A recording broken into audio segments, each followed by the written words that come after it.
News Explosion. Tim's News Explosion. Tim's News Explosion. Tim's News Explosion. Tim's News Explosion. Tim's News Explosion. Tim's News Explosion. Tim's News Explosion.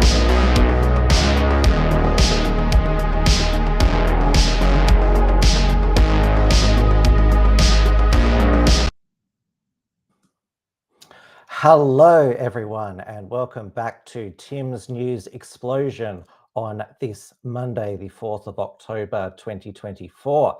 We are live on the Wilms Front YouTube channel, the Wilms Front Odyssey channel and the Wilms Front Rumble channel. Video viewers will notice, and probably those listening on replay on the podcast will notice, that I'm streaming from my new studio tonight, and my backdrop is different, and also my audio is different. I've got one of these clip-on microphones, so please let me know in the chat how the audio is. So I've moved again from the city of Casey back to the city of Frankston, where I grew up. It's one of the few areas of Melbourne, the city of Frankston, that's demographically still represents old Australia. It's still overwhelmingly white. The Western Port Highway is, for those in the southeast, will know that highway well.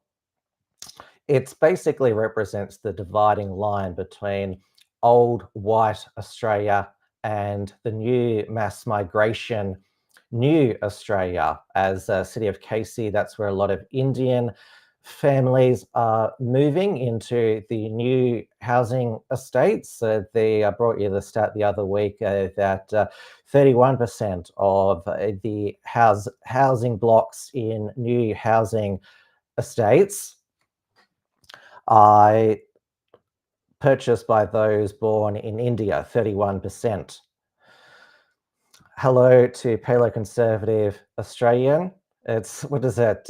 Well, I just explained, this is my new studio. It's not I would say, complete yet. I'm still going to add to it. I've got a bookshelf that I've stacked there, but there'll be certainly more added to it in the future. Well, it's not just the southeast city of Casey, also the city of Wyndham, and also those new housing estates like in the northeast, like Wollert, just past Mernda. So yes, that is definitely the new suburban areas of Melbourne. That is where certainly, well, the Indians who move here, they like to live in houses, while the Southeast Asians and North Asians, they're happy to live in apartment townhouses, which Jacinta Allen, our Premier, is wanting to build. I think I will, again, adjust this chair upwards. So I noticed that my face was getting cut off here with, again, teething problems here with the camera setup. And I have got a more stable internet connection, fingers crossed. I'm able to plug in the internet cable directly into my computer here. Oh, what happened there? My light just flashed there. I don't know why. I just purchased it the other day. Anyway, on with the show. As my hair's the same, it probably just looks different because I've got the AirPods in and not the over headphones here. That's how I was able to wear my social justice witch purple hat the other night for Halloween. But on with the show. It is 9 p.m. here in Melbourne, Victoria. It is Melbourne Cup Eve, though a lot of people take the whole long weekend from Saturday, Sunday, Monday, and Tuesday off. But on the eve of the long weekend, a current affair, they aired almost after almost 12 years since when Dan Andrews' wife, Kath, or so we were told, hit teenage cyclist Ryan Mulman at Blaugary on Victoria's Mornington Peninsula. So that was January the 7th, 2013. So now the Mornington Peninsula is not too far from the city of Frankston. Dan Andrews is, remember, that's where he had his stairfall at Holiday Rental as well. I worked down in that Blaugary area a few summers, and I was always careful when crossing the road in case the Andrews were behind the wheel, and I would end up, I could be another one ended up on their windshield. Now, Dan Andrews and Kath Andrews have always maintained that Ryan Mulman, who was 15 at the time, hit them, that he T-boned their car and landed on the windshield. Remember, he had to be airlifted to hospital intensive care, lost some of his spleen. And remember, it was only 2 years ago that we saw the police accident photos, the shattered windshield, which if Ryan Mulman T-boned the car, then he would just go flying off his bike over the top of the car. So it would the only time anyone who knows, who've seen car accidents, that if you hit something in front of your car, like a cyclist, I'm not saying that I've hit a cyclist before, but they certainly do annoy me, given we see that they're led by the seat over in Britain by the chief cycling cunt Jeremy Vine. Digress here for a moment, but the person goes on the windshield if you hit them, and that's not a T-bone. And also remember that Kath Andrews, well, supposedly she was the one driving. She was not breathalyzed by Victoria Police as a standard procedure. And also, Dan Andrews was allowed to drive away the shattered windscreen car, which would be unroadworthy. Now, we have to thank Libertarian MLC David Limbrick for basically pushing for the release of this triple O call that Dan Andrews made almost 12 years ago, when he used parliamentary privilege to describe what he heard on the call, and the key line is "we hit him." In early 2013, a teenage boy named Ryan was riding down a bike path in Blairgowrie on Victoria's Mornington Peninsula. As he was crossing Ridley Street, he was struck by a vehicle and was so seriously injured he had to be airlifted to the Royal Children's Hospital and was lucky to survive. A 36-page assessment conducted by former Assistant Commissioner for Traffic and Operations, Dr. Raymond Shuey, asserted that the teen was struck by a vehicle travelling at speed and on the wrong side of the road. Dr. Shuey also wrote, "The statements from both Daniel and Catherine Andrews that their vehicle stopped at Melbourne Road are not consistent with impact consequences, nor the report by witness Brad Morgan of the squeal of tyres prior to impact." Dr. Shuey stated that the investigators failed to account for the available evidence and labelled their conclusions as baseless and unsupported. It's also been reported that there was a delay of several minutes before Mr. Andrews called 000. I have met with a constituent who has played the recording of the 000 call that Mr. Andrews made after the accident, where he stated that he hit Ryan, which contradicts subsequent public statements. I believe that it's in the public interest for this call to be heard, and also believe that the investigation should be reopened.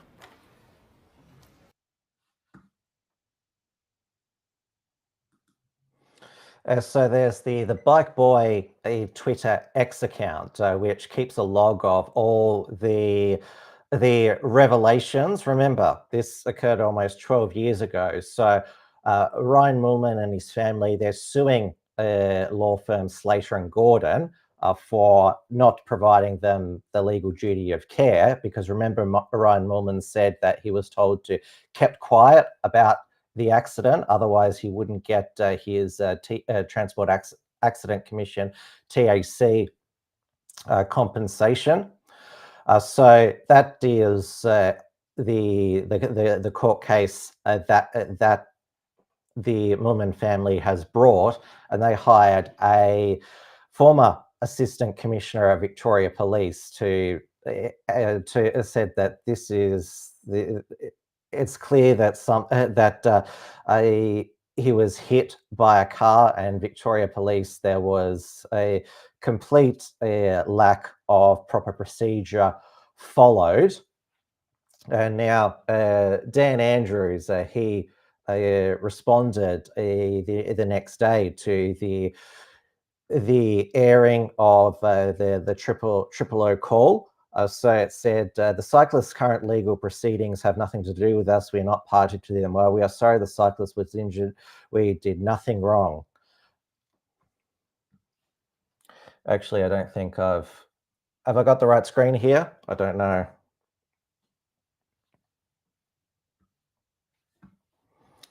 Anyway, I'll reshare the screen here. Yeah, I've got the wrong screen here. Again, teething problems. I've got to go through the window here.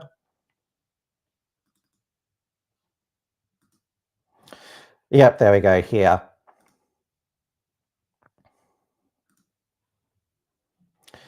There we are there. So now, Real Rakshan, he created a excellent video comparing Dan Andrews, a immediate description of what happened compared to what he said in a 2017 press conference, and also to his, it was also on his official Victoria Police statement. I want to stress the cyclist hit us.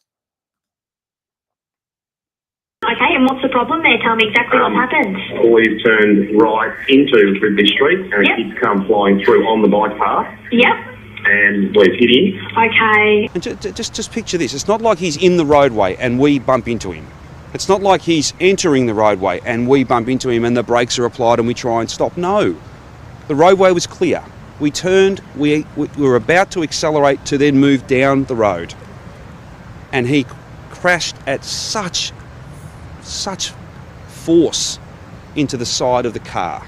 He came from the right on our eye line, if you like, hit around that mirror on the side and the wheel, and then was put up into the windscreen and over the top of the car. That's what happened. Okay, and what's the problem there? Tell me exactly what happened. We've turned right into Ridley Street, and a kid's come flying through on the bike path. Yep. And we've hit him. You can draw your own conclusions if you feel.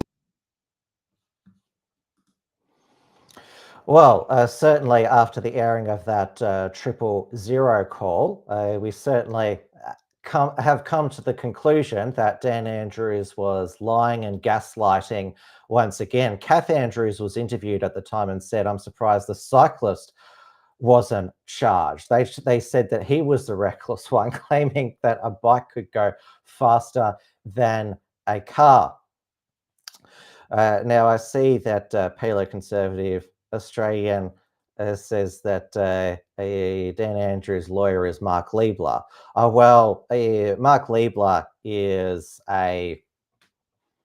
he's represented the Andrews government whenever Dan needed a contract cancelled, like the Commonwealth Games.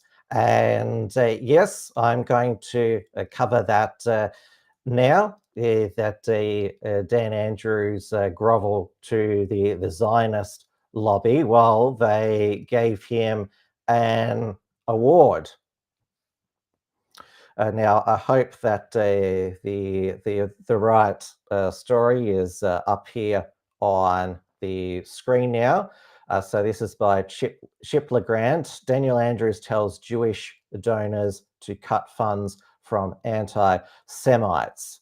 So this was while he was accepting at the Central Synagogue in Caulfield South the Jerusalem Prize, and I believe that's giving him the prize Mark Liebler's son, Jeremy Liebler, who is the president of the Zionist Federation of Australia, but the Jerusalem Prize is bestowed by the World Zionist Organization and Zionism Victoria. So it's a state, national, and global award. And did anyone see today that Australian man has been charged in Bondi Beach for wearing a shirt that says "Fuck Israel, fuck Zionism"? And the Australian Jewish Association, which said that Candace Owens shouldn't have been denied a visa to enter Australia. That was Jeremy Liebler, Zionist Federation of Australia, that lobbied for it. So they said that this was he had been repeatedly wearing it, and he represents an ugly sight, particularly for families and children who've been confronted by the hatred and swear words he is parading around. So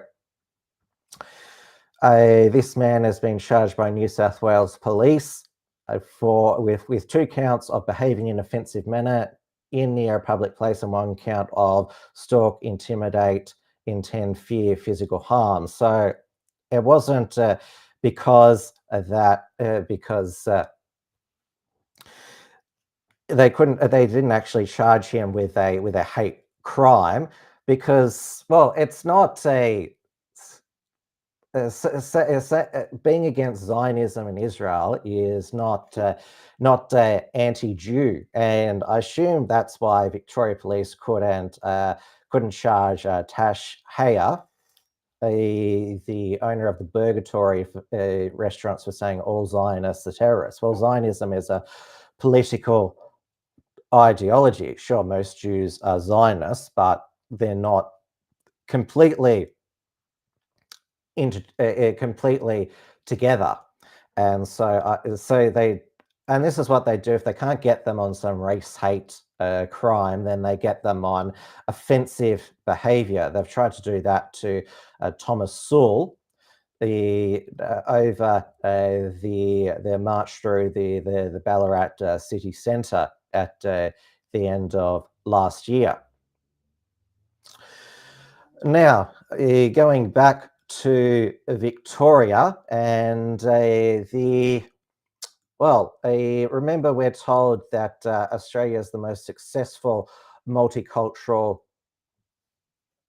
democracy nation on earth. Well, a Halloween party in North Melbourne, which turned into a mini riot, where Victoria Police just sort of stood back.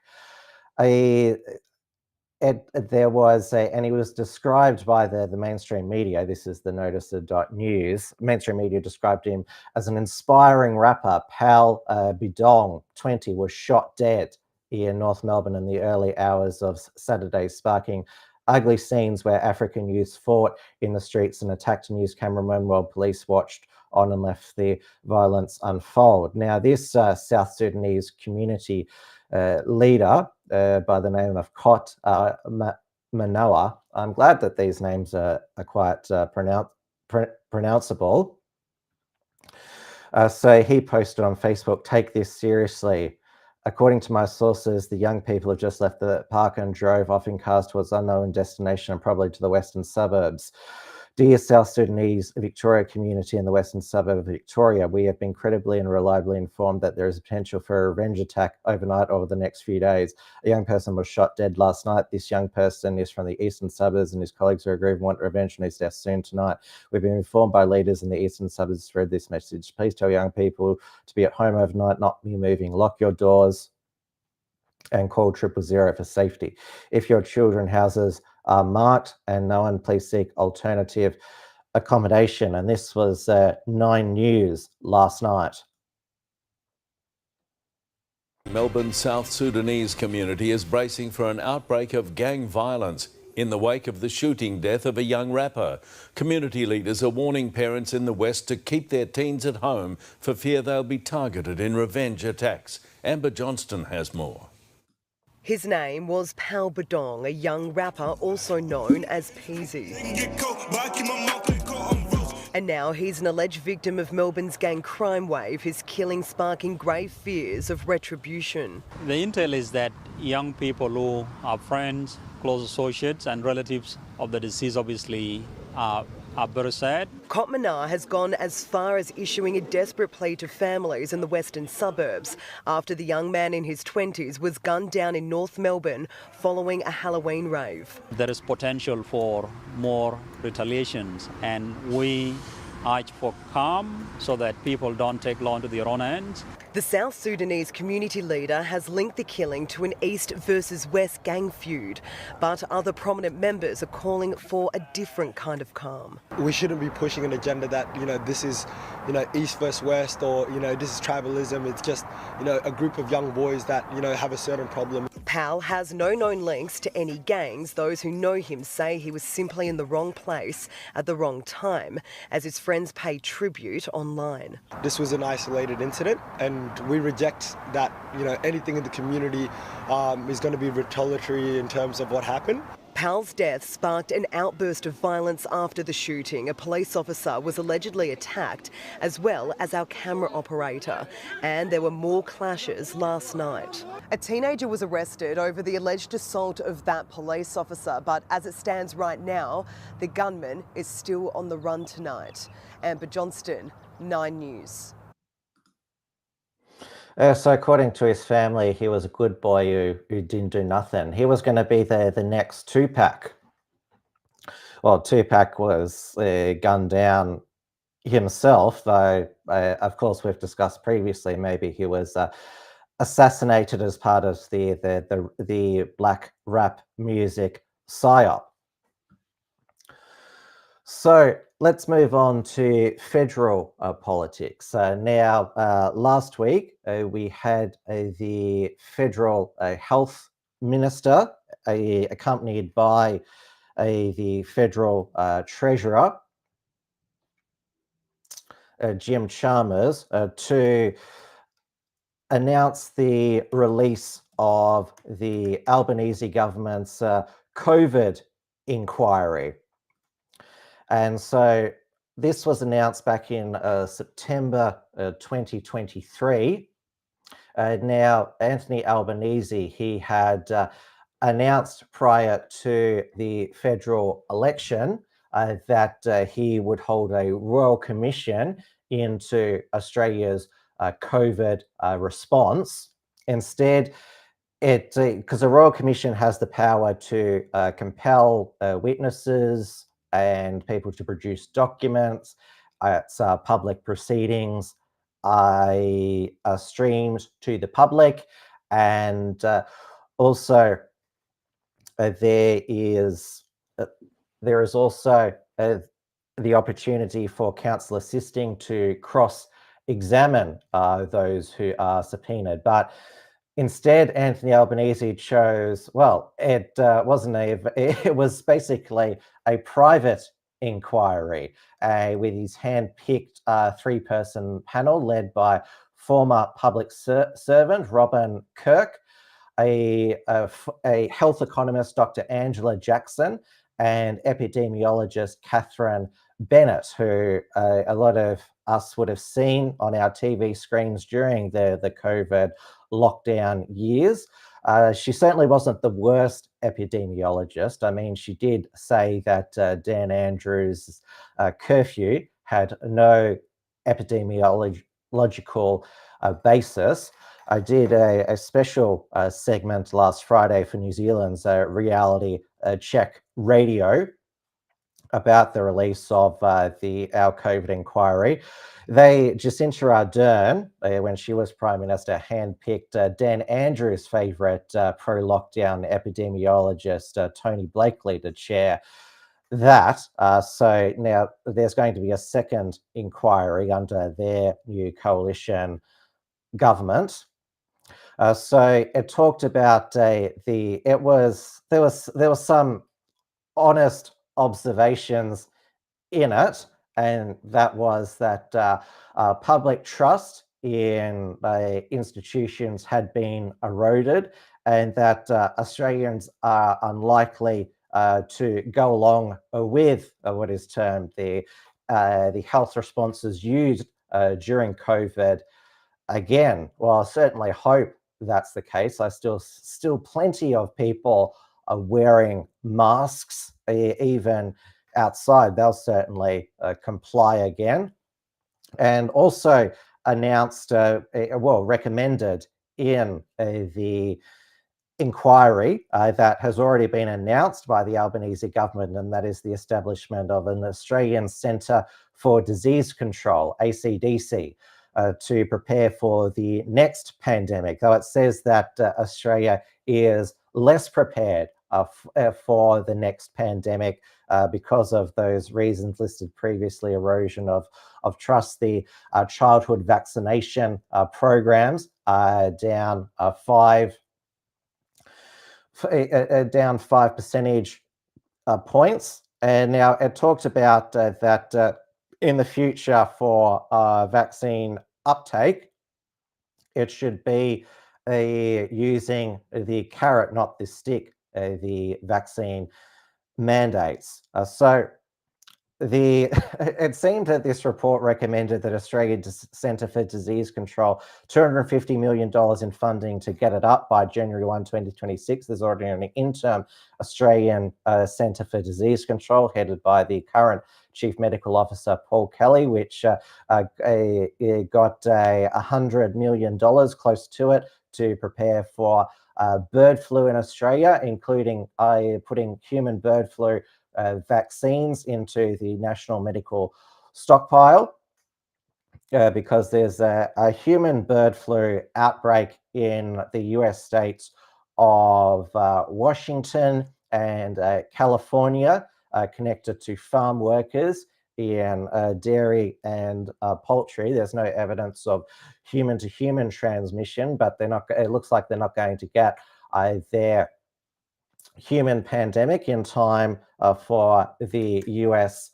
election day. Now, the Albanese government, they already commissioned a review of the Morrison government's COVID vaccines procurement, which was done by Jane Holton, former Secretary of the Federal Department of Health, who's now chair of the Global Coalition for Epidemic Preparedness Innovations, where its goal is to produce a vaccine within 100 days of a human pandemic being declared. So it says that there was nothing wrong with the COVID vaccines. In fact, the slow rollout, remember it was called a vaccine stroll out, is that it costs lives, not that it did say that having vaccine injury compensation schemes is good, but said that we didn't get vaccines into arms fast enough, and also said that's why Australia didn't come out of COVID lockdowns as quickly as it should have. It also was critical, this report, of moving from what they called the precautionary principle to a evidence-based response, and said there was a lack of communication, and that erosion in the public trust was due to restrictions, which of course had evidence wasn't explained. Well, there was no evidence for curfews, playground closures. Brett Sutton, Victoria's Chief Health Officer, said, it was just a best guess, all of these restrictions. Well, you guessed wrong and devastating. devastatingly wrong, and talked about the mental health impacts on children of school closures, says they should be an absolute last resort. But the thing is, the report says we reserve the right to do all these again because we don't know what the next pandemic will bring. And Mark Butler said, this is not about assigning blame or dwelling on the past, about learning from COVID for the next pandemic. Pete Osman says technocracy wouldn't exist without the cult of the vaccine. That's why they hold it so dear. Well, Dan Andrews set up mRNA Victoria with Moderna. Linda Hunter says, prayers for Dawn's mum, who is in the hospital with a bad break. I think it's her femur. That is sad to hear. I will pass on well, I shouldn't say condolences because we hope she makes a recovery, but my best wishes to Dawn privately. Now, the COVID inquiry, the Albanese government had it for a week before it released it last Tuesday, and some were a bit cynical. Of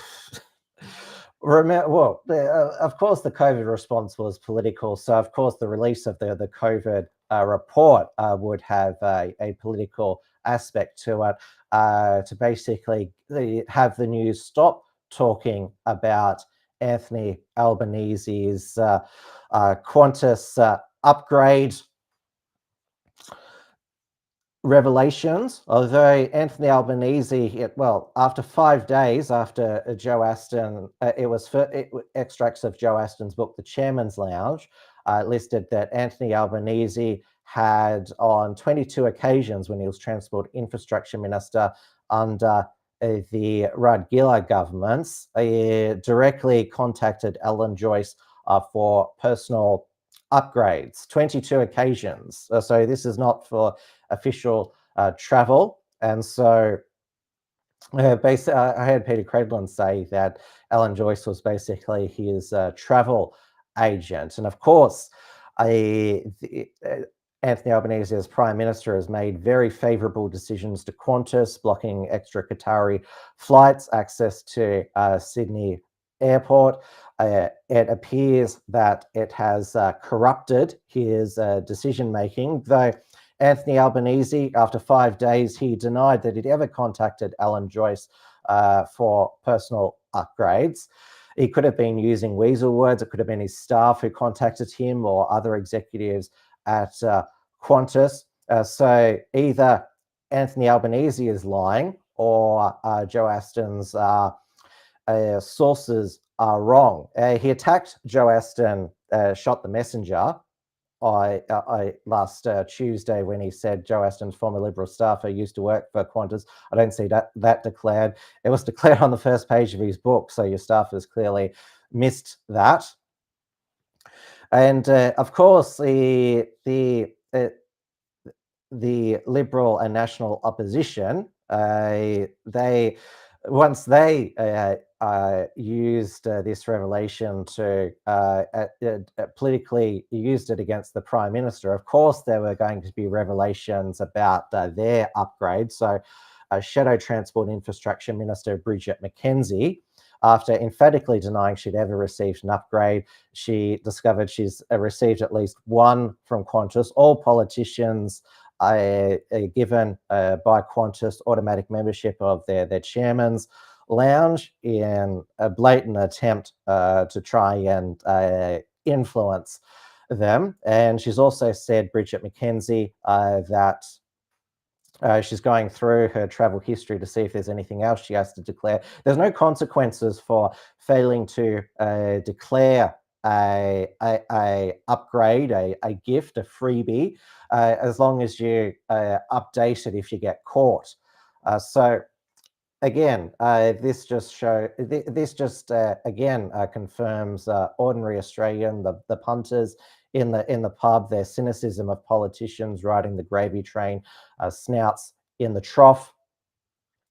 So And also, it was, I know that the Albanese ministers, they said, what about Peter Dutton? He took Gina Rinehart's a plane to the 20th anniversary of the Bali bombings. Yeah, and Dan Andrews and Anthony Albanese caught a private chopper ride on Lindsay Fox's chopper down to meet him for a barbecue at his Portsea holiday home on the Mornington Peninsula. Again, Dan Andrews down on the peninsula again.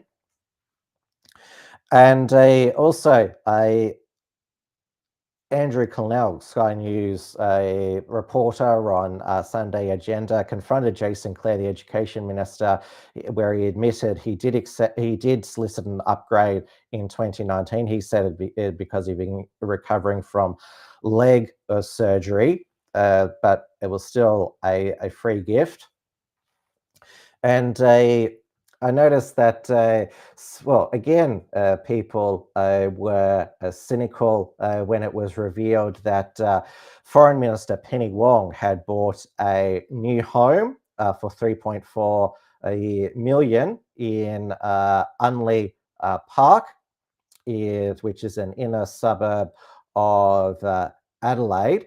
Is that to distract from Anthony Albanese upgrade gate, upgrade elbow, and also his 4.3 purchase of a clifftop mansion at Copacabana on the New South Wales Central Coast.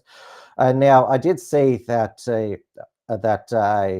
Penny Wong's shadow in the Senate, Liberal Simon Birmingham, said to the media, take down all photos of her home, basically saying it's a form of doxing politicians' security.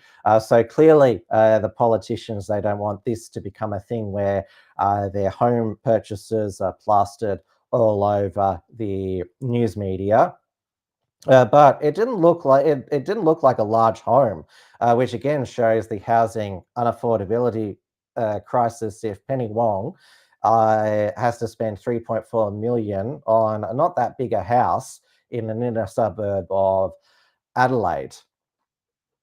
So certainly, and there was a graph release today. I'll see if I can bring it up here. I saw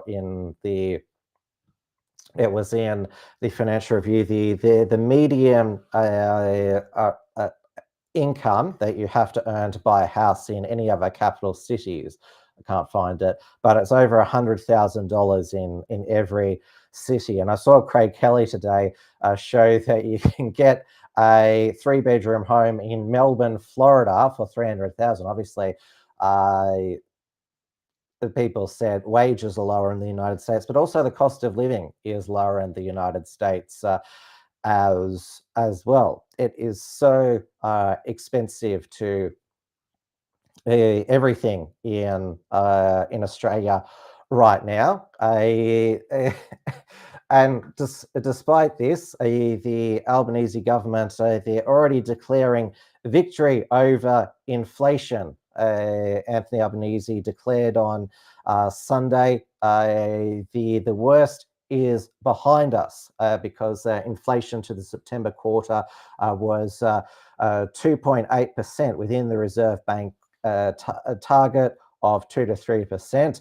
But the Reserve Bank tomorrow, when they meet, the Reserve Bank meeting that stops the nation at 2:30, just before the Melbourne Cup, they'll say, "Whoa, hold your horses," pardon the pun, because they want to see it in the medium term consistently in that 2 to 3% target. And the reduction in inflation was due to a reduction in petrol prices, which the federal government has no control over. They'll take credit when prices are lower and it reduces the overall inflation rate, but not when petrol prices go up, and that contributes to inflation.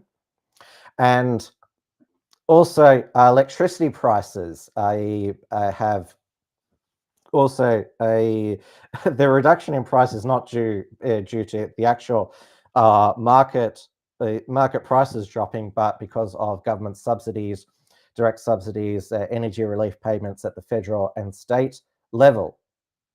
So yeah, they've just bought themselves some some temporary relief from inflation, but goods and services inflation is still going up. And I discovered this firsthand the other day when I went to buy my next loaf of bread, which is either Tip Top or Wonder White. Now I remember pre-inflation it was $3.40.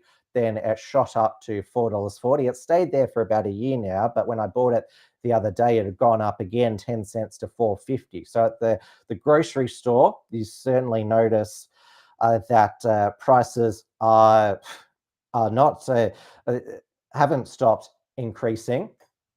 Albeit it's not at the high 7% that it was in 2022, and also the price of services continuing to increase. I mean, if you just go out for a meal at the pub, you're lucky to get a proper full meal, like just a Palmer at the pub for $30. So this is why a lot of small businesses, restaurants are going to the wall.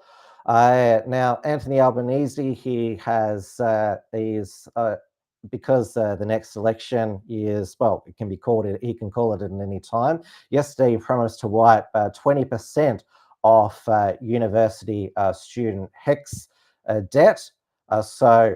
Which of course is not fair to the people who've already paid it off, or it's just the debt that is being brought by all taxpayers. Now, my personal advice, if you've got a HECS debt, is try and avoid paying it. Obviously, there's the repayment threshold, because you may find out that you will get a reduction in it. Remember, Joe Biden has tried to forgive totally student debt. I mean, all these politicians are getting freebies if they can wipe a debt that you have. Yes, it's unequitable, but again, if it's in your pocket, then it's good for you. And also the HECS debt, if you die, get hit by a bus tomorrow, then the debt disappears. They don't get it from your estate. So that's just my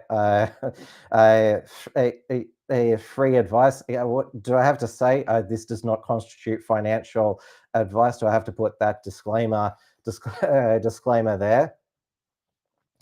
Now, Monica Schmidt today was in Canberra to present a 31,000 signed petition to the federal immigration minister, Tony Burke,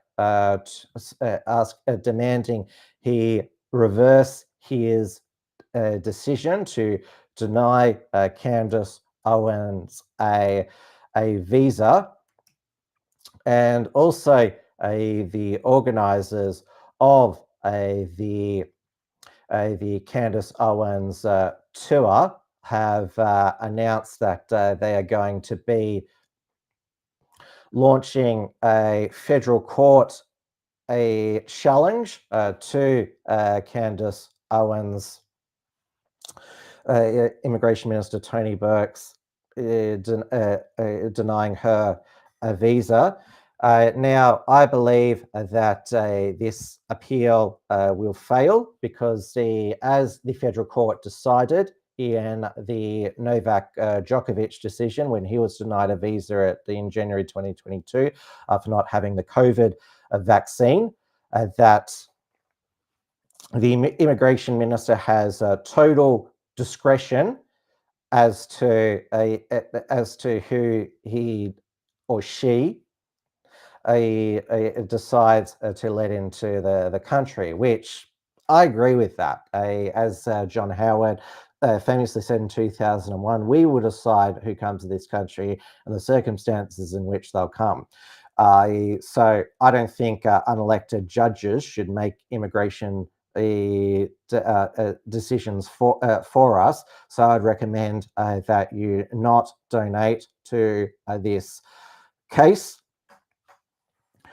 because it will be rejected based on the Novak Djokovic precedent. Now, certainly hope that Candace Owens, she is allowed into New Zealand. So that means that Australians could have trans-Tasman flights over to New Zealand to see Candace Owens, a bit like how the New Zealanders, the New Zealand Swifties came over to Australia to see Taylor Swift because she didn't bother touring New Zealand. DML says more busybody work for the federal court to consume taxpayer dollars doing. They have been very busy, the federal court. Obviously, we have Justice James O'Callaghan deciding, I can't remember his first name, if it's James or John O'Callaghan, who has been hearing Deeming versus Prosciutto. We should get a decision on that in December. But we did on Friday, we did get a ruling in Faruqi versus Hanson. So you remember that Mehreen Faruqi, after Queen Elizabeth II died, she tweeted, because it was still Twitter at the time, "I cannot mourn the leader of a racist empire built on stolen lives, land, and wealth of colonized peoples." That's my impersonation of her. So Pauline Hanson replied, "Your attitude appalls and disgusts me. When you immigrated to Australia, you took every advantage of this country. You took citizenship, bought multiple homes and a job in parliament. It's clear you're not happy, so pack your bags and piss off back to Pakistan." Now, Mehreen Faruqi made a complaint to the Human Rights Commission under 18C of the Racial Discrimination Act, which makes it unlawful to offend, insult, intimidate, or humiliate someone on the basis of race. Now, in her, so obviously it wasn't going to be mediated at the Human Rights Commission, so it ended up in the federal court. So in the federal court submissions, Mehreen Faruqi claims the tweet made her cry, caused her to suffer sleepless nights at the time, and waking great distress at the trauma of being induced by the tweet, as well as being a psychological reaction going into the Senate chamber, which Pauline Hanson obviously is in as well. Now, the judgment from a federal court Justice Angus Stewart, he ruled, so this is a summary, part of his summary judgment. So he ruled that Pauline Hanson's first message, that as an immigrant, Senator Faruqi took advantage of Australia, took citizenship, yet has the hypocrisy to be critical of Australia. The message that Senator Hanson says she meant to convey, it is a message that Senator Faruqi, as an immigrant, is a second-class citizen, and that she be grateful for what she has kept quiet and keep quiet, is exclusionary. The second message is that Senator Faruqi should piss off back to Pakistan. That is a variant of the slogan, "Go back to where you came from." The expert evidence establishes that this is a racist trope with a long history, carries with it historical anti-immigrant and nativist beliefs in roots in Australia that are traceable to the white Australia policy. It is a strong form of racism. So Pauline Hanson has been telling immigrants who don't want to assimilate to Australia or disparage the country that they have immigrated to, go back to where you came from. That is now unlawful under the Federal Racial Discrimination Act. So Pauline Hanson could be taken back before the Human Rights Commission, the federal court, if she tells anyone else, go back to where you came from. And it basically means in the immigration debate that saying that immigrants should assimilate and adopt Australian values, and that if you don't like it here, go back to where you came from. That is now unlawful. I mean, this is a political debate. So is calling for repatriation, mass deportations, is all of that now considered unlawful? And gone are the days where the Federal Coalition, Liberal and National parties promised to repeal Section 18C. They're now actually wanting strengthened hate speech laws in the name of protecting the Jewish people. So 18C is here to stay. Now, this is a noticer.news article. And many independent journalists decided to look into Justice Angus Stewart. And so according to the Journal of the New South Wales Bar Association, Justice Stewart acknowledged the traditional custodians of the land on which the ceremony took place and the traditional custodians of the land on which he grew up. The San or Bushman people at his ceremonial sitting on being appointed to the federal court in 2019. He then reflected on being born into privilege because he was white, male, able-bodied, cisgendered and heterosexual, and remarked on not suffering the discrimination, inequality and marginalised and disadvantaged that people of colour, women and people with disabilities and LGBTQI plus people face and still face. Now, another fact that has been uncovered about Justice Angus Stewart is that one of his twin boys is, well, no longer a cis male, to use his terminology. So Olivia Stewart, as they're now known, gender transitioned at age 13 and is now a transgender activist. There was a Sydney Morning Herald profile that was done on Olivia Stewart in 2021. Which I'll just see if I can bring it up here. Now remember, this isn't doxing. This is all publicly available information. So if I just go here, so they titled, "I'm still the same person inside Olivia's journey, coming out as a transgender teen." So there Olivia is with her father, Angus Stewart. And also, I saw it also uncovered that when they were in the Wentworth barristers, they were in the Wentworth barristers' chambers together, Justice Angus Stewart and Justice Robert Bromwich, who ruled in Tickle versus Giggle that sex is changeable. Now, Sal Grover on Friday, she provided an update where it won't go directly to the High Court.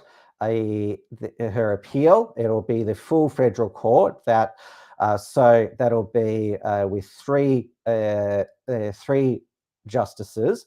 So, and that won't be heard until next year because they only they don't sit very often. So, and now the reason why these judgments have been made, obviously these federal court justices are woke and it comes across in their judgments, but it's the law that is wrong. We need to repeal Section 18C of the Racial Discrimination Act and change the Sex Discrimination Act to actually mention biological sex. Imagine we have a Sex Discrimination Act that doesn't actually define sex. Linda Hunter says, bloody hell, I hope they don't jail her again. She should wear a convict outfit into the Senate. Well, thankfully, 18C is just a civil remedy. So unlike the soon-to-be introduced laws to the Victorian Parliament, so where you can get 5 years in prison for offence, humiliate, severe ridicule on the basis of race, religion, sexual orientation, gender identity, a disability, sex. So at state laws, you can under already Victoria's Racial and Religious Tolerance Act that carries a maximum penalty of 6 months. So under these reforms, it's going to be expanded to 5 years. Now, on to the US presidential election. It is the final countdown. And remember that the Unshackled will be here to cover it from 11 a.m. Australian Eastern Daylight Time on Wednesday, the 6th of November. That's when we'll start to get the results when the polls close on the East Coast. So I will be joined by Stephen Berry from, you remember, from one of the co-hosts from Trad Tasman Talk and the Mr. Berry Show, British expat Ian Duke, and we're going to be talking about the new Conservative leader, Kemi Badenoch, when we get to UK news. Also confirmed is Adnan Belushi, New Zealand, a news satirist of the gospel trope, who I've previously had on Wilms Front, and there'll be other panelists who will be joining us throughout the day. And now we are getting the final polls. So this was the Atlas Intel final poll, which has Trump ahead in all of the swing states and in a lot in Nevada, which the Republicans haven't won in a presidential race for 20 years, way ahead in Arizona, and a quite comfortable lead in North Carolina and Georgia. Obviously, it's narrow in the three key Rust Belt swing states of Pennsylvania, Michigan, and Wisconsin. Then there was the New York Times Savannah poll. So that had Harris ahead in Nevada, Wisconsin, Trump ahead in Arizona, Harris ahead in North Carolina, even in Pennsylvania, Trump ahead by 1 in Michigan, and Harris ahead in 1 in Georgia. But certainly, I'm not sure if you've noticed it, but I have noticed it in the last 24 hours, a whole bunch of polls that have been pumped out claiming that Kamala is leading in all the swing states after Trump was ahead, claiming that there's a last-minute swing to Kamala, and it's been driven by women, and obviously the implication is it's the abortion issue. And of course, they still continue to completely take Trump out of context at his rallies. There has been 3 incidents of him being taken out of context. The first was about protecting women, then about talking about Liz Cheney being a war hawk, and then talking and referencing how assassins have to get through the bulletproof glass when he does outdoor rallies. Now, because this new software, it only allows me a certain number of videos, I've combined them all into one. So this goes for 3 minutes. So this is all of Trump's remarks in their full context. And my people told me about 4 weeks ago, I was saying, no, I want to protect the people. I want to protect the women of our country. I want to protect the women. Sir, please don't say that. Why? They said, we think it's very inappropriate for you to say. I said, why? I'm president. I want to protect the women of our country. They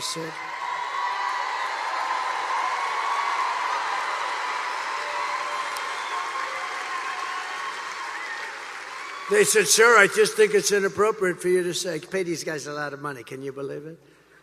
I said, well, I'm going to do it whether the women like it or not. I'm going to protect them. I'm going to protect them from migrants coming in.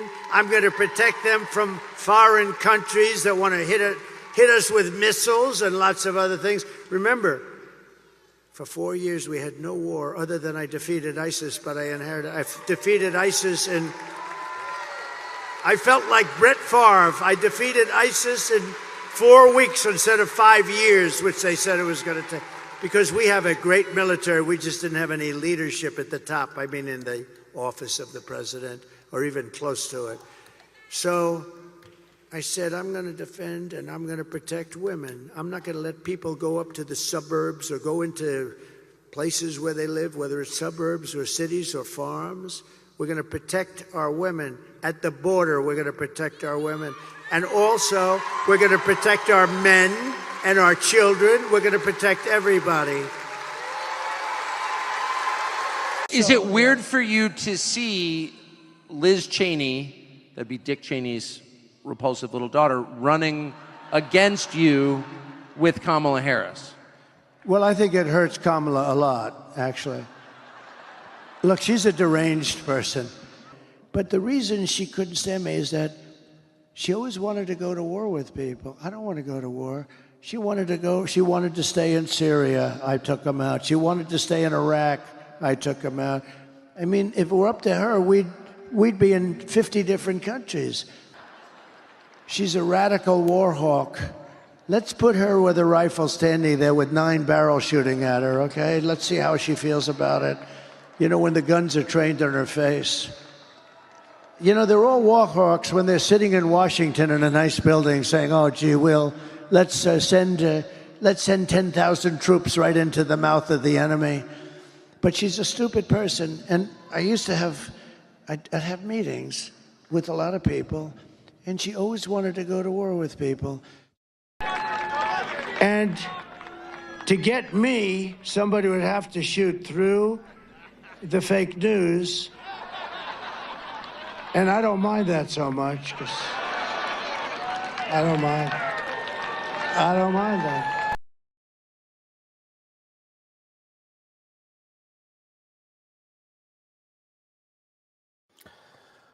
I saw that Linda Hunter said that my chair is squeaking. Is it really loud? Because I haven't finished with this setup yet. I need to get some sound absorbers and maybe a mat that doesn't lead to so much squeaking, I would say. Again, as long as it is bearable. Now, isn't it incredible that it's 9 years since Donald Trump first announced that he was officially running when he came down the escalator at Trump Tower. I mean, they're still calling him Hitler and that he's going to bring fascism to America. Oh, he said he's going to do what he wants, whether women like it or not. Oh, he wants to assassinate his political opponent. He made a joke that, well, if they're going to assassinate me, then they're going to have to get through the fake news first. And so it's clearly a joke. And remember, there was that fake news the other week when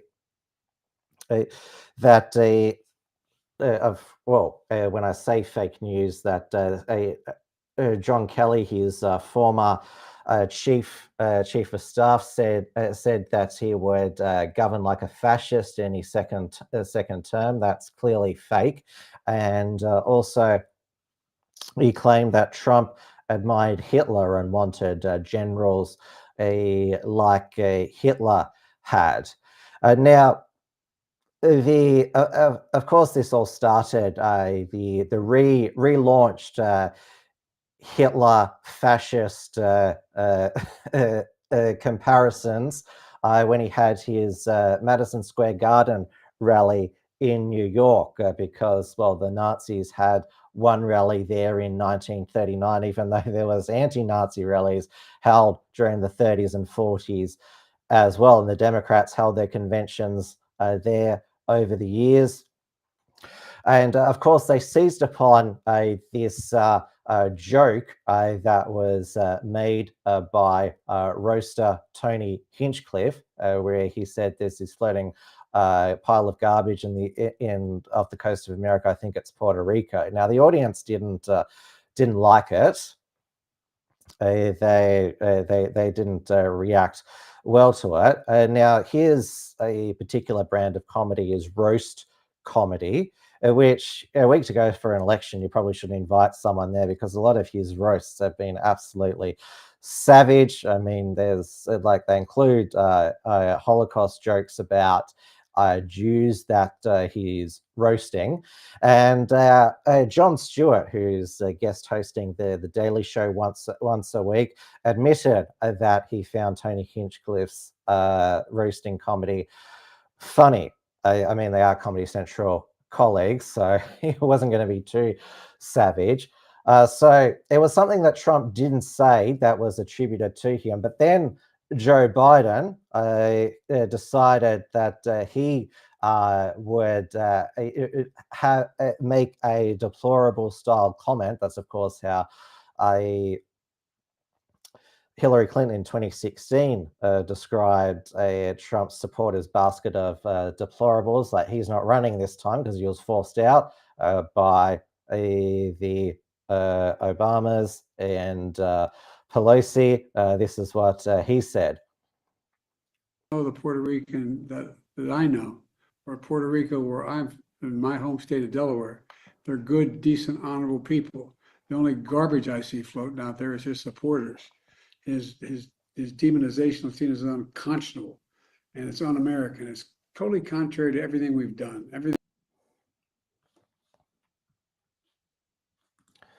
And that's why you saw Trump in an orange vest, because he turned up into a campaign rally in a garbage truck. And this is why I included in my promo image for tonight. We now have 4 iconic images from the Trump 2024 campaign.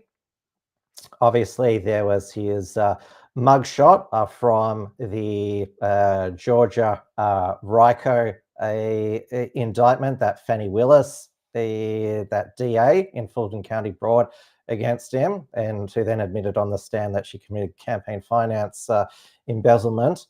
Then, of course, him surviving the assassination attempt in Butler, Pennsylvania. Again, calling Trump Hitler fascist. Of course, if people believe that he is like Hitler or a fascist, then of course there are people who are going to be incited by that. So they haven't toned down their rhetoric after the 2 assassination attempts that Donald Trump survived. And then, of course, his drive-through shift at McDonald's as the fry cook, and then, of course, there's the garbage truck. So many magical moments, and because the culture was shifting in 2024. MAGA was becoming more mainstream, and so Trump was getting celebrity endorsements. Obviously, his friend UFC President Dana White, of course, was going to endorse him. Then, of course, was Hulk Hogan at the RNC, Kid Rock, Dr. Phil, and also the Rock has switched. Dwayne Johnson from 2020 Democrats to Trump 2024. Now, this with the late switch to Kamala, there has been the counterculture assault.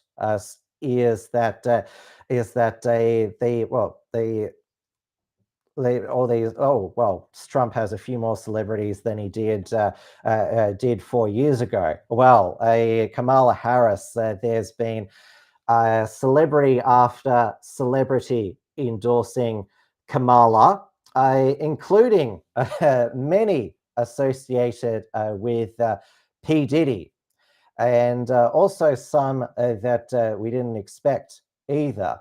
Now, I've combined this into, it goes to for 7 minutes, because I've combined all the celebrity endorsements into one, but they're certainly worth just watching. And of course, I'll start with Robert De Niro, of course, the chief Trump derangement syndrome, then go to Leonardo DiCaprio, of course, Diddy's favorite partygoer. Makes me so fucking angry. That we're here talking about a piece of shit like Donald Trump. Hi, Philly, how are you? Great city.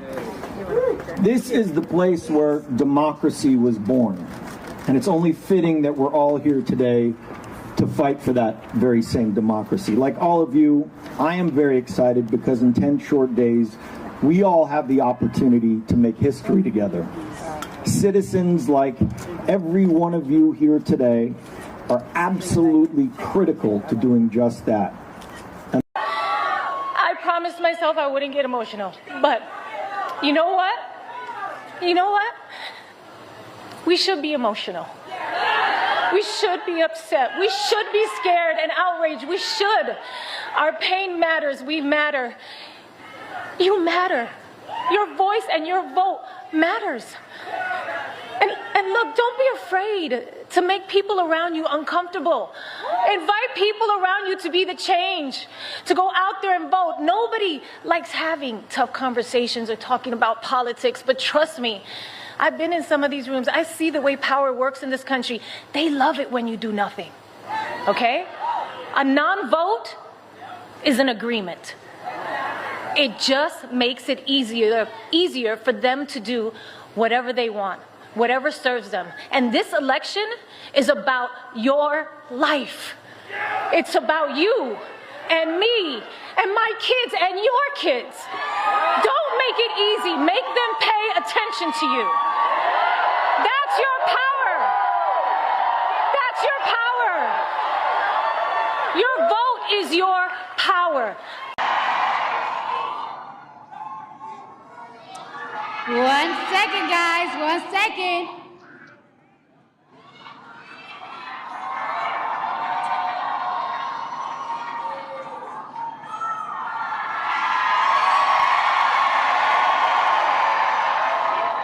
Okay, so I don't take lightly the call.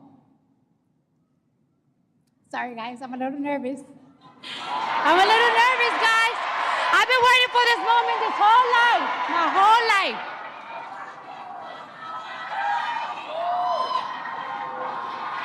I need patience over here. Patience, where are you, girl? I need patience over here.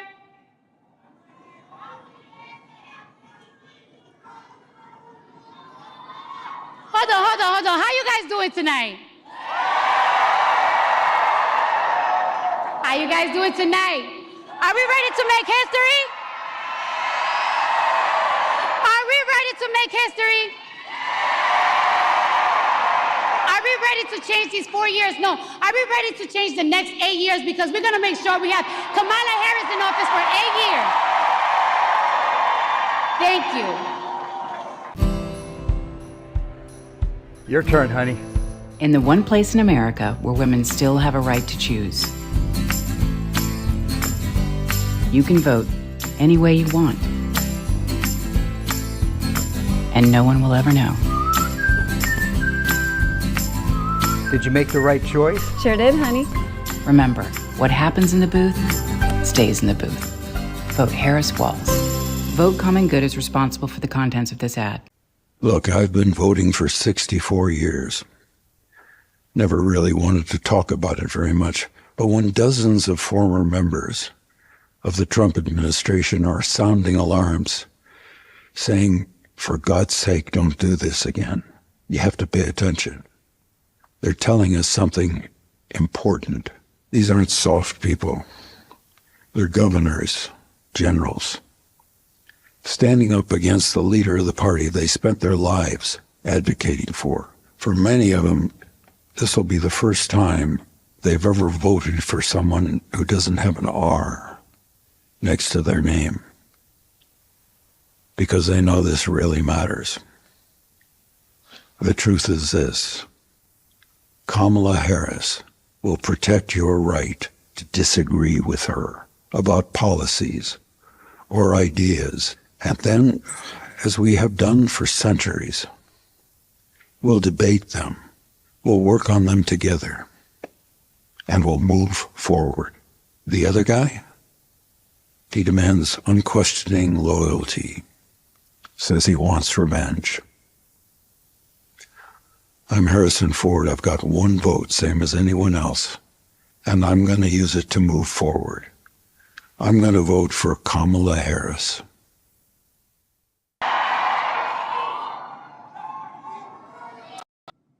Sorry, guys. Babe! Hold on. Make history! Kamala Harris! Ricky G here, wellness and beauty influencer. As a celebrity, I know all about stuff, like science and politics. So trust me when I tell you who you should vote for. If you don't vote the right way, that's like a hate crime, and it makes me sad and angry, and I'll leave the country, and you don't want that.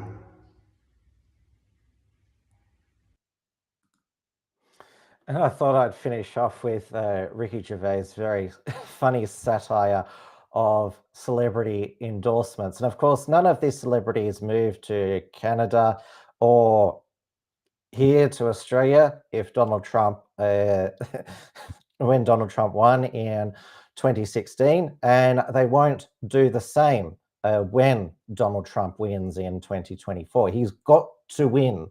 Reason I say that is because if he loses, then the movement that he has created, obviously MAGA, with a focus on America first, anti-imperialism, though he still, under his presidency, there was still a lot of American troops all over the world, and if he loses, then the Republican establishment, the Bushes, the Cheneys, it'll become the party of the candidates like Mitt Romney, John McCain. Then in 2028, it'll be Ron DeSantis, Nikki Haley, the neocons. They will try and take back the party. Look, MAGA failed. We need to go back to just our old America last, and just being part of the uniparty with the Democrats. Now, when you've noticed the Democrats and the media go back to Trump being like Hitler, a fascist, they don't mention Project 2025 at all anymore. Remember when it was in between the transitioning from Biden to Harris, they're all saying Google Project 2025. And now Trump completely disavowed it, said that these people who designed it at the Heritage Foundation, they're extreme. His campaign advisors, Chris Levita and Susie Wiles, they made it so that all authors of Project 2025 will be banned from future Trump administration. Now, Trump has said that he's not going to sign a national abortion ban, which is what the Democrats were talking about, Project 2025. Now, the official Democrat talking points didn't mention that in the first few pages of Project 2025, it spoke about banning porn nationwide. I mean, sure, the Democrats are the party of degenerates. I mean, look, Cardi B endorsing Kamala Harris, and obviously Jennifer Lopez. If you've ever seen her booty song, where it's just her ass there for like 4 minutes. Of course, Kamala Harris, how did she get her start? She she got it through, well, doing what Cardi B recommends that other black women do to black men. Obviously, I'm not using the kind of homey language that she used. And Monica Lewinsky voted for Kamala Harris, clearly in solidarity. Well, we both gave older, more powerful politicians blowjobs. A fairly conservative strain, who is behind porn? Well, that question is anti-Semitic.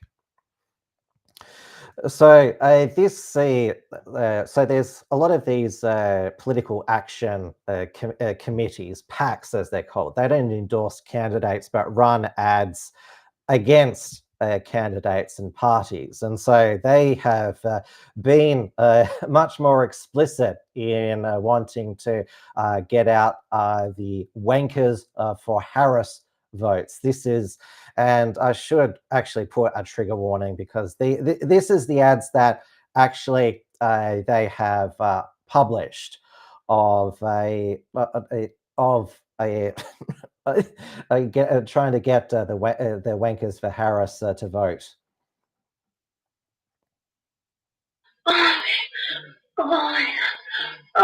Oh!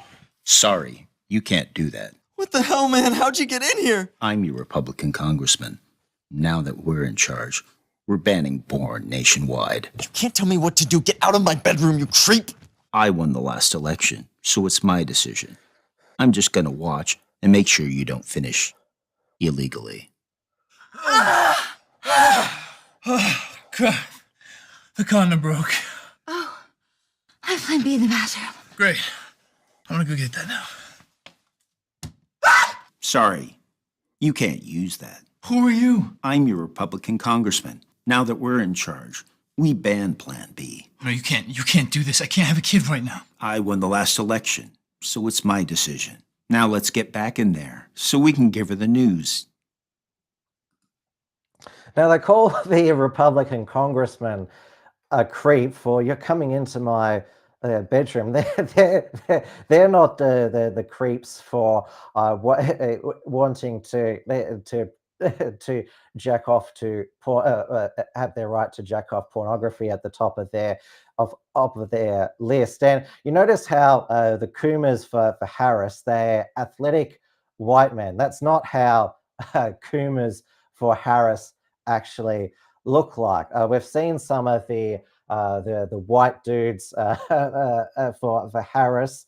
Obviously, the soy is off the chart with Harry Sisson and Chris Murray, and all these Coomers for Harris, they can rest assured Trump's not going to come after your precious pornography, because he's disavowed Project 2025, and of course, Trump's of course sexual exploits are well known himself. So yeah, don't worry about it. You'll still be allowed to coom under a Trump presidency. Now, speaking of white dudes, for Harris, one of the celebrity endorsements that didn't make it into the, the montage that I played before was Loud White Men for Harris. That's led by comedian Will Ferrell. Now, you sort of think that Will Ferrell, like, it's a skit that he's doing, wearing a ridiculous t-shirt, Loud White Men for Harris, but no, he's serious, just like he's serious in that documentary with his transgender friend. Will Ferrell is being serious, and also you saw in the montage I played, celebrity montage, that they got Han Solo, Harrison Ford. They obviously also had Luke Skywalker, Mark Hamill. And there's other celebrities such as Pink and Julie Louise-Dreyfus, who have been prominent Kamala Harris supporters. So again, we will start to get the results, and I do hope we get a result quickly. There is, thankfully, a lot of the suspected mail-in voter fraud has already under investigation. They're being much more proactive, and particularly when it comes to the receiving, they have to receive the mail-in ballots by election day. Trump has encouraged early voting, so there's something like 70 million votes that have been cast at the moment. So it's going to be a record turnout for this election. Remember, it was a record turnout last time. Biden got 81 million votes and Donald Trump got 74 million, most popular presidential candidate ever. Now, Trump has already talked about we can't let them cheat, steal it, which of course they're saying, well, there could be civil unrest, Trump not accepting the result again. Now, I believe that if Kamala Harris wins, I do have this doubt in the back of my head that because I've mentioned this before, that there could be too much overcorrecting in the polling because the pollsters got it wrong in 2016 and 2020, even though Biden won in 2020, he won by a lot less than the polls were projecting. Remember, the 2022 polls were predicting red wave in Congress.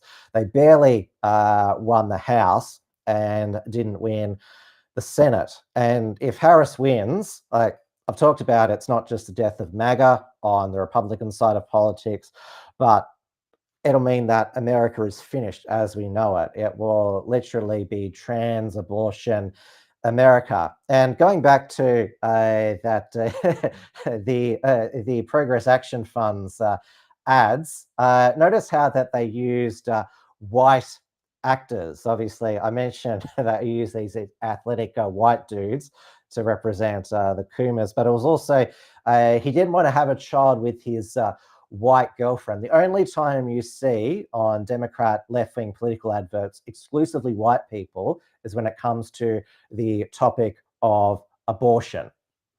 That's when you'll get, and it seems to be that I'm seeing coming up on my X feed so many of these white dudes for Harris posting photos next to their white daughters saying, I'm voting for them as well. So it'll be interesting, the exit polling, the breakdown on the white female vote. Obviously, Trump is winning white men, particularly young white men, and he's also winning a lot more Black and Hispanic men this time because they are also being disenfranchised in the gender warfare. Now, going over to the UK, basically the UK has become a prison island. I mean, we were founded as Britain's prison island, but we're much more free at the moment than in Starmageddon. So after the end of last week's Tim News explosion, Tommy Robinson was sentenced to 9 months in prison for contempt of court over his silence documentary. He was sentenced to 18 months, but got a discount for pleading guilty. Many people said that he shouldn't have pled guilty because, well, he solicited legal funds, but he was guilty. And I mean, you have to take advantage of the prison discount. Now, Tommy Robinson has he's been moved from Belmarsh to another section, the high offenders unit. Now, he has survived previous imprisonments for live streaming outside a grooming gang trial. Now, journalists, of course, were allowed to do that, but he wasn't allowed to do that because, oh, you're not a real journalist. Even though he's had TR News, current incarnation is Urban Scoop, and of course his previous work at Rebel News, which Ezra Levant is over in the UK covering it. Obviously, he demanded money from Rebel News followers for that as well. So that occurred on a Monday overnight, so Monday day. Then the next day, it was announced that the man, not boy, charged with the Southport stabbing murder of those three little girls on July 29 in Southport, Axel Rubikaban. He had been charged with two additional offences of possessing a terrorist material because police found a Al-Qaeda manual in his room, and also charged him with producing the toxic poison ricin. So remember how they said that he was a Welsh Christian choir boy because he was born in Wales to Rwandan parents, and Rwanda's a Christian country. So they said it was fake news, disinformation from that he was a Muslim that caused the riots. Now, they would have raided his home immediately. So it's clear that this information was suppressed, and it's clear that the Starmer government, in collusion with the police, thought that rather than, again, a misinformation thrives when there is an information vacuum. And, well, they were worried that the actual fact would fuel further disorder, which is not how a transparent government is supposed to work. And we do know from reporting that the charge was delayed for 2 weeks because they feared that there would be rioting after the not guilty verdict of police officer Martin Blake after he was found not guilty of shooting dead black man Chris Carver, who rammed his car into an unmarked police car and a police car, single shot to protect himself, ended him dying. So this is a massive cover-up, absolutely outrageous from the Starmer government and the UK police. And in the British Parliament during Prime Minister's questions, the Labour Speaker Lindsay Hoyle said, "You cannot ask directly questions to the Prime Minister about this case because prejudice, the trial, contempt of court. If it's deemed that he's not going to get a fair trial, remember they could lock up these patriots at record speed." And already one has died in prison, Peter Lynch. So are they going to let him go if it's deemed he can't get a fair trial? They're going to let this alleged mass murderer back on the street, this radicalized Islamist. Again, who radicalized him? Was he radicalized just exclusively online, or were there people in the South Court community?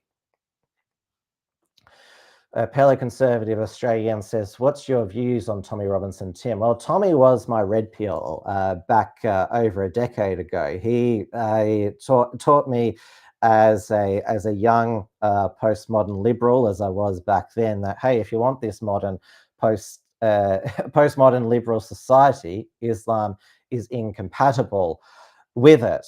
And obviously, my views have certainly advanced since then, because a liberal society is, well, that we grew up in, it is becoming increasingly illiberal, not just because of Islamic migration, but also mass migration from other parts of the world, because they all demand infringement on our liberties, our free speech.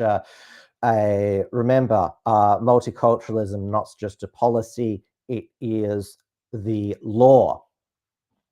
And we've seen that in both the state level and the federal level this past week with the ruling against Pauline Hanson. And now, of course,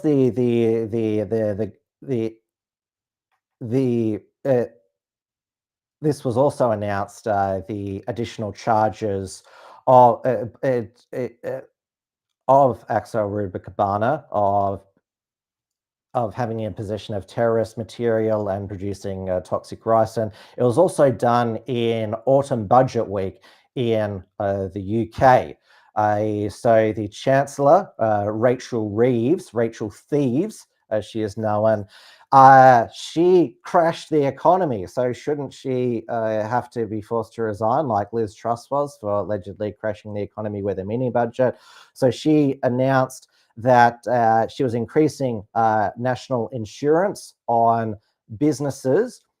She claimed that this wasn't a tax increase, even though this would discourage further employment and obviously be passed on through lack of wage rises. She has admitted now, Rachel Reeves, that it was wrong to promise no tax increases before the election. Already, Keir Starmer's government has taken away pensioners' winter fuel allowance. Recently, Keir Starmer announced that he was raising the bus cap fare from £2 to £3. And also, Rachel Reeves announced that there would be an inheritance tax on family farms, which are passed through generations. So every time there is a death in a farming family, there's a tax slog introduced by Rachel Thieves. And now it's gone so bad for Keir Starmer. What is it? He's at net minus 38 for Prime Minister favourability. He was +7 after he took the prime ministership. Record decline.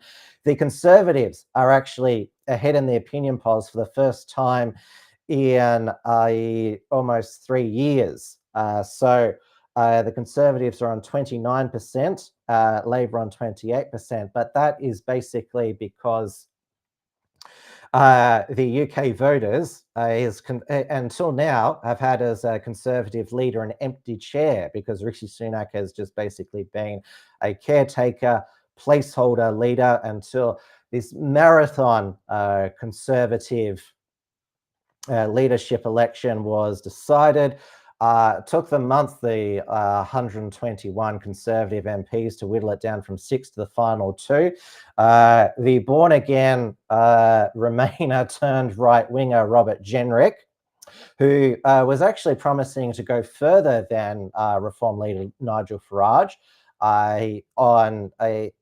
not just withdrawing from the European Convention on Human Rights, so the boats can be stopped, but also promising mass deportations. So, 10 years ago, he was a Remainer, disparaging the far right, but now he's embracing the far right agenda. But he didn't win. The Tory party members, in a record low turnout of 72%, elected Kemi Badenoch, the former Business and Trade and Equalities Secretary, a 53,000 votes to 41,000 of Robert Jenrick. So it basically was about 58 to 42. And so this was announced on Saturday morning, UK time, so Saturday night, the UK time, and it's basically the result is announced by the chair of the 1922 committee, Bob Blackman. So he doesn't speak until he's introduced by the Conservative Party current chairman, which is Nigel Huddleston, and then you get the results. It's done by mail-in ballots and also online. And now, Kemi Badenoch, now that here's her married name. So she married a native Indigenous Brit, Hamish Badenoch. So it's apparently announced Badenoch, not Badenoch. So her birth name, now she was born in Wimbledon, although that's because that's where her Nigerian parents were living and working at the time. Her birth name is Kemi Ulafunto Adegoke. That is her birth name. So Badenoch is her maiden name, and she uses Kemi for short. And now, despite the fact that, she was born in Wimbledon, in London, she lived the first 16 years of her life in Nigeria because, well, that's where her parents, that's where their home was. Even though they lived and worked all over the world, her father was a GP. Her mother was a sociology lecturer. So she moved to the UK just by herself when she was 16 because the political situation in Nigeria had deteriorated. So she calls herself a first-generation immigrant. And now when she was promoted to the front bench, she said that she is against identity politics, criticizing critical race theory, saying that white students shouldn't be taught to be ashamed of being white.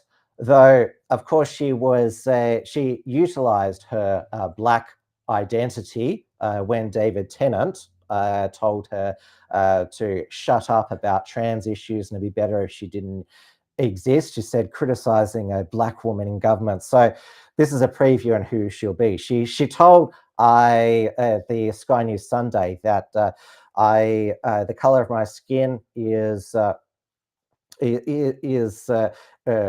shouldn't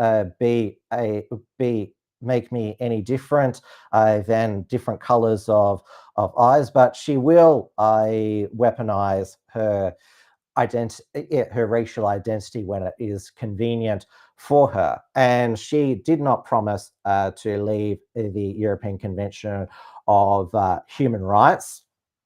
It was a policy-free zone. Now, the reason that she won is because, well, obviously she had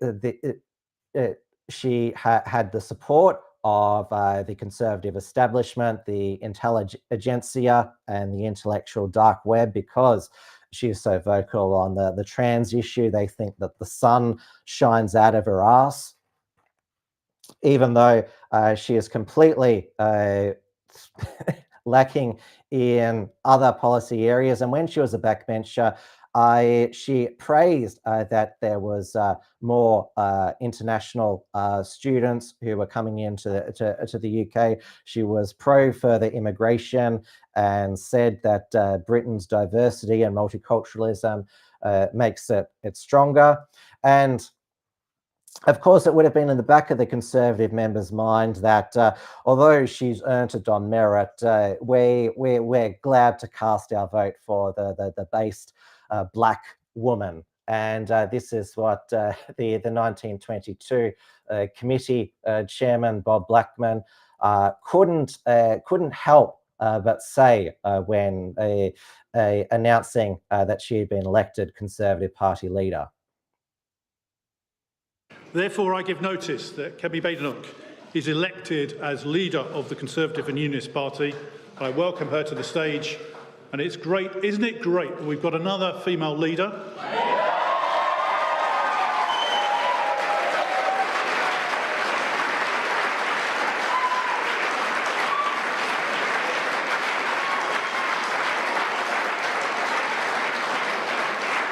And isn't it great that we're the first party to have a black leader of the party? Another glass ceiling shattered. Yes, the fourth woman to lead the Conservative Party, even though the last two women to lead the Conservative Party, Theresa May and Liz Truss, been absolutely hopeless. Margaret Thatcher, obviously, she is best British Prime Minister of the 20th century. And now James Cleverly, the former Home and Foreign Secretary who was knocked out in the final round of MPs voting, wrote, "Male, pale and stale. Labor really do need to sort themselves out. Labor's constant obsession with identity politics doesn't actually translate into action. Conservatives recruit a reward on merit and the results are plain to see." So he said that Labor's the one obsessed with identity politics, yet he's used identity politics to attack them, calling them male, pale and stale because they've only had Indigenous Brits, white males as leader. And he is mixed race. He has a white father. So he's basically this racial slur could be used against his own father, pale, male, and stale. And you will notice in all of the official photographs of Kemi Badenoch, like this one here, her lips are closed. That is because she has got horrendous teeth. There's like a huge gap in the front of her teeth, which you sort of think that couldn't she afford to get that fixed? It's never too late for braces. And a lot of politics is superficial. So this is a photograph of her smiling with teeth showing.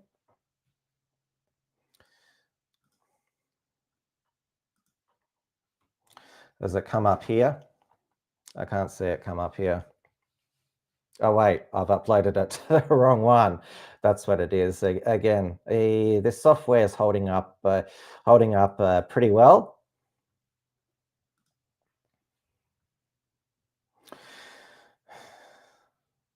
Yeah, so as you can see it there, yes, so like a massive gap in the front of her teeth. And she also has, she's always had braided hair, which of course is common in African, amongst African men and women in African countries. So I guess that does put to bed what Michelle Obama, Big Mike, said, that felt couldn't have braided hair because it would be seen as too black. Well, the Conservative Party in the UK has elected a black female leader with braided hair. So again, I know, again, I've said that the conservative establishment, intelligentsia, they have praised her appointment. She running her campaign is the Conservative puppet master, the former Tory government minister Michael Gove, who is levelling up secretary. Remember, that was the buzzword of particularly the Johnson era, levelling up. So local infrastructure. He was also one of the biggest pushers of the COVID lockdowns. I wanted another lockdown with the Omicron variant at the end of 2021. Backstabbed Boris Johnson in the back twice when he wanted to run for leader in 2016 and when he was forced out in 2022.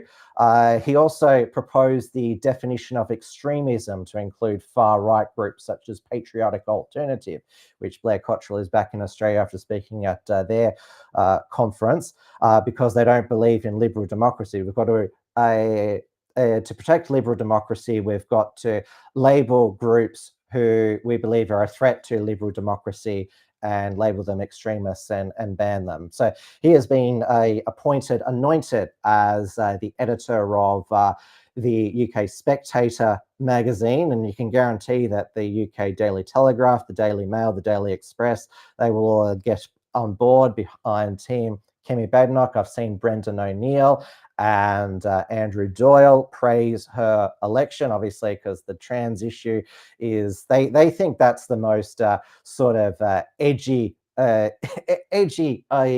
policy position that they can take, even though it's not that controversial and edgy, given that Labor has stuck with the emergency ban for puberty blockers for minors.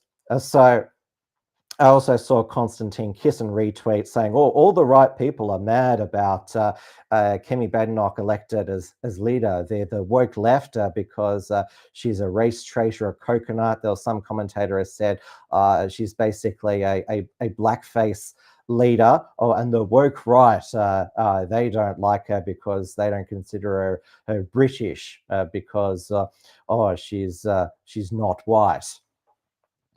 Which, again, it's a topic worthy of discussion.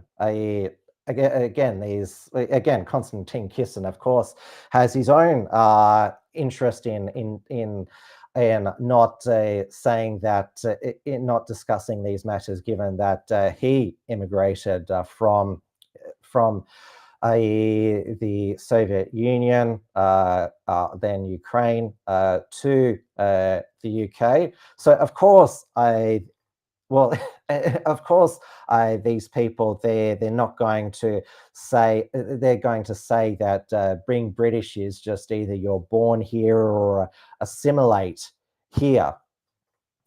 And Kemi Badenoch, when she first ran for Parliament unsuccessfully in 2010, said she wanted to be a voice for Nigerians in the UK. So it's certainly worth discussing. And the same with Rishi Sunak, born in the UK, yet he had an in-group preference for another Hindu Indian who wasn't British, is Indian heiress. Linda Hunter says, Bob Blackman. I'm going to be speaking this Sunday with one of Tommy Robinson's friends, Danny Rusco, who is part Jamaican. And so he's been a regular on the Dusty Bogan's Thirsty Thursday. He was asked a few times by the audience, do you believe in English Indigenous identity? And he said yes, that he wants to help these English people preserve their English culture. I'm sure we'll get stuck into it in depth on Sunday. So Wilms Front, 9 p.m. on the Wilms Front channels, YouTube, Odyssey, and Rumble. So make sure that on this video and all other videos, you click thumbs up, like, comment below, and also please do that for our Unshackled election coverage on so from 11 a.m. Australian Eastern Daylight Savings Time, Wednesday the 6th of November, when the polls close on the East Coast. So Stephen Berry, Iron Duke, I will be joined by Adnan Belushi from New Zealand. So I should put the link into the live chat. on YouTube, the YouTube link, so you can all put it, like it in advance. I'll just put that there. Thank you for tuning in once again, everyone, and I'm getting better at this new restream, and also I think it's been good at my new studio. Luckily for this clip-on microphone, the battery basically lasts like 8 hours, so I'm going to be fine in that regard, and as do Apple AirPods as well. Now, as I mentioned before, I appeared on Reality Check Radio, Paul Brennan's breakfast program last Friday to give a special report about the COVID inquiry for his listeners. You can hear me again on tomorrow, Tuesday morning.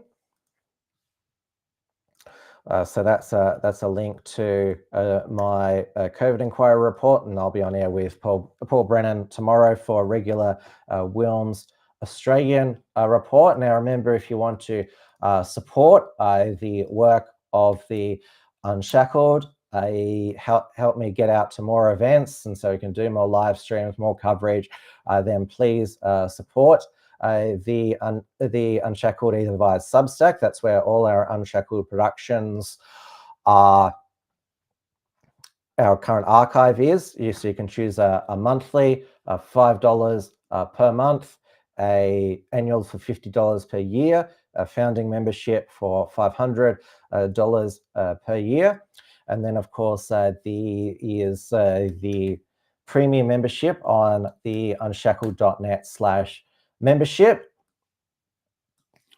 So that is, I'll put that in the chat as well. Bronze, $5 per month, $50 per year.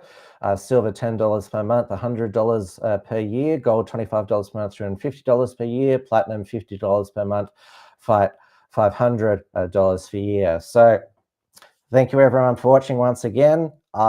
Stay safe, stay sane, stay optimistic, because I'm overall pretty confident about a Trump victory on Wednesday. I'm pretty confident we'll get a result on the night.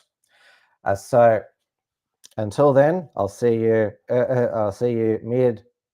mid Wednesday morning, and then of course we'll have a full aftermath on. There'll be fresh report from Tiger Malbridge or Alstoncroft. Of course, I'll have a Wilms run on Sunday with Danny Roscoe, and then of course another Tim's News Explosion next Monday as well. Good night, everybody.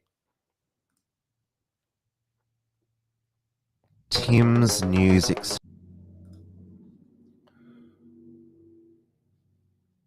Tim's News Explosion. Tim's News Explosion. Tim's News Explosion. Tim's News Explosion. Tim's News Explosion. Tim's News Explosion. Tim's News Explosion.